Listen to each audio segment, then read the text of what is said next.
Welcome back to our series on the new RPO sequences. Today I'm going to be covering the Maintain VBar sequence, which is a subfolder of the Differential Forces. So if I come down here to RPO Differential Forces, you'll find the Maintain VBar sequence. Let's go ahead and open that up. So taking a look at this Maintain VBar sequence, the idea is you are on the VBar already. So you're already in the correct location, as we have an RPO example over here. And when you would use this sequence is when you have a differential force between your RPO and your target satellite. That could be due to area, whether it's coefficient of reflectivity or drag area. Either one, those are usually the two most common.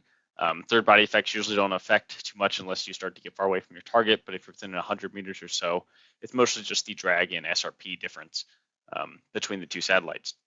So in our scenario, for the start of this MTS, my RPO, it's going to start off 1,000 meters behind my target, so 1 kilometer. And it has a different coefficient of reflectivity. This one has 2, whereas my target has 1. And before I run this Maintain VBar, let me just show you what happens if I were to just coast. So if I were to just coast for half a day, let me change this to 140 minutes. And if I run this, this is what my RPO sequence looks like if I were not to try to maintain my VBar. So even though the VBar is stable, due to those differential forces, it's not. So if instead I use this Maintain VBar sequence, which allows you to specify a duration, a max maintain error, so the smaller this is, the more burns you're going to have to do to maintain it. Who am I? So my RPO.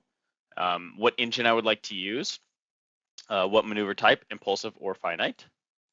And then what is the sequence name? It's called Maintain VBar. So if I have multiple of these, you would just have to make sure that this name matches the name over here. And you'll see what it's doing. Is this going to be maneuvering so that it never drifts more than 5 meters from the VBar location. So you need to start off in the VBar, go ahead and kick this off. And it's going to do a series of small maneuvers to maintain the VBar. So this will go ahead and calculate. It's going to have to do a series of small burns. The smaller those, smaller the radius that you want to maintain, the more burns it's going to have to do in order to keep that shape.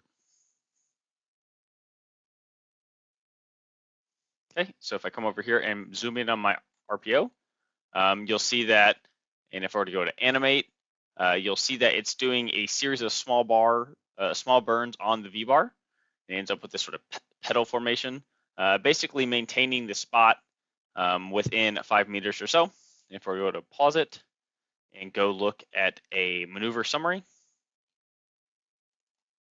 you can see that to maintain it for that half-day period, it did 5 burns, all of which were very small, about a millimeter per second of delta V estimated, and these are really small burn, finite durations as well, and fuel usage. So you can maintain with relatively low fuel here.